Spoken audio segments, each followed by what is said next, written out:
New piece in Politico magazine entitled "The Very Real Scenario Where Trump Loses and Takes Power Anyway" breaks down what could happen next month if Donald Trump doesn't win. It reads in part, quote, "What Trump will do first is what he's already done, stoking deep, unfounded doubts about the integrity of the election. Trump has spent weeks promoting unsupported claims of mass voter fraud by Democrats, suggesting they're illegally registering thousands of non-citizens to vote and soliciting unlawful votes from foreigners." Joining us now, one of the authors of that piece, senior legal affairs reporter at Politico, Kyle Cheney. Kyle, thanks for joining us. Can you tell us more about the potential for that to happen? Sure. So what we wanted to look at was, look, this is not 2020. Donald Trump is not president. His path to subvert an election that he loses is very different this time around than it was 4 years ago. And so we wanted to sort of talk to everyone we possibly could to say, is there actually a path if Donald Trump loses for him to try to take power? And what we learned was essentially the answer is yes. It would be way more extreme, way more, and require way more help from Republicans in power in elected office in state legislatures and in Congress. But it's there. And to a person, everyone thought if Trump actually loses on election night, number one, he doesn't acknowledge it. He, in fact, if anything, he declares victory. And number two, he's more motivated than ever because he knows if he doesn't prevail in this election, he's got an avalanche of criminal cases waiting for him on the other side of that. So in that scenario where he loses, people do expect him to at least press on all these levers that he can, which, again, are fewer in number, but still there. Kyle, that's a great point. It's sort of been lost to the news cycle that Donald Trump stands to be criminally sentenced in just a couple of weeks here in New York. And then obviously, were he to lose, the federal investigations could be revived. But let's talk about this, your story here, so important. And glad it's getting a lot of attention in recent days. What are some steps that are already underway? Like, how has this path already begun for Trump with Republican help where he could try to steal it? Sure.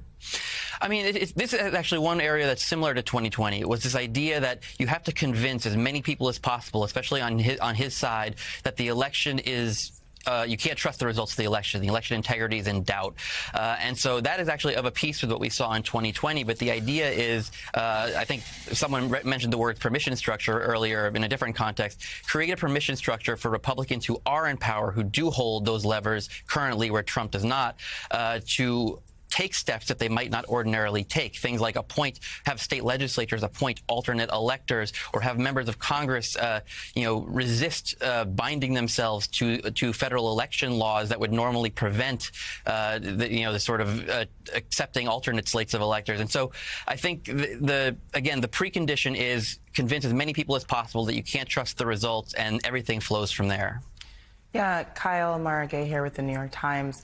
Wondering if you have any sense of the actual individual people who would be required to actually be complicit with Donald Trump in this kind of a scheme. Obviously, it's a wide-ranging group of people, but 4 years ago, it was people in those positions who really stood up to the former president. Can we expect the same? How do you see that? Well, what makes this so hard, what made this story very hard to report, is certainly it's been well known that a lot of the people who did stand in Donald Trump's way 4 years ago, they're gone. They've retired. They've been defeated. There's people at county election boards, state election boards who are much more compliant and willing to sort of be aligned with Donald Trump. They may not be the key people that matter. To be honest, the one that matters the most is the speaker, and that's Speaker Johnson at the moment. But a lot of this plays out after the election, after the new Congress takes place. The next January 6th will be with the next Congress, and if Democrats take the House, Donald Trump's paths to overturning an election he loses are pretty much closed. He needs Congress to step in on that at that January 6th session to try to subvert any election that he loses. And so we don't actually know. It's very hard to prepare for this because you don't know, are Republicans going to hold the House? Are they going to expand their margin? And again, if Democrats take the House, this pretty much is a moot point. Senior legal affairs reporter at Politico, Kyle Cheney, thank you so much for your reporting this morning. We appreciate it. Rev, I want to show a little bit more from your interview with the vice president over the weekend. She had a jam-packed weekend, especially talking to you.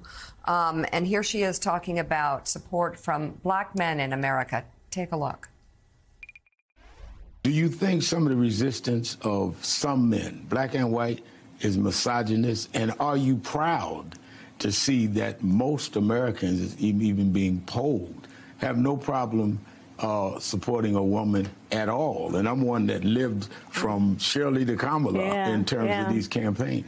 And I have an emotional reaction to you raising the point of Shirley Chisholm, because it is on her broad shoulders that I stand, and so many of us stand. And we have come a long way, to your point, and on your specific point about including the fact that I have the support of countless black men who are in elected positions, including I'm just this afternoon and 2 church visits today with the mayor of Atlanta.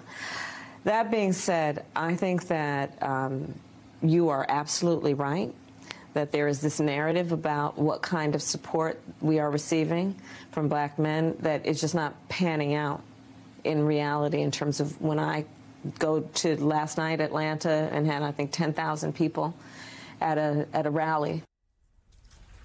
So, Rev, the campaign has so much to do in making the case from a broad point of view and looking at this race. Talk about the relevance of the church visits, of what she had to say there, and what's your message to black men? I think the relevance of her going to the churches, the fact that a lot of our political analysts really don't realize that when you go to the black churches, those are your prime black voters. Usually people that go to church are family-oriented and will vote. So it's very important that she goes to the base that is going to vote as she tries to expand to get new voters and those that don't go to traditional places. And I think that as she addresses the issue of black men, I've been on this nonpartisan bus tour. I've not heard the degree of black men that is being in many ways projected that are against her. There is some. But there was some when President Obama ran saying he's not black enough. I'm hearing undercurrent, but nothing to the level that's being raised. And I think that some of the complaining is just outright misogynist, which is why I brought it up to her. I heard it when I was 17 years old working in Shirley Chisholm's campaign, but I hear it much less now. It's still there, but it's much less, and I think it's good that she addresses it. All right, Rev, thanks for that. So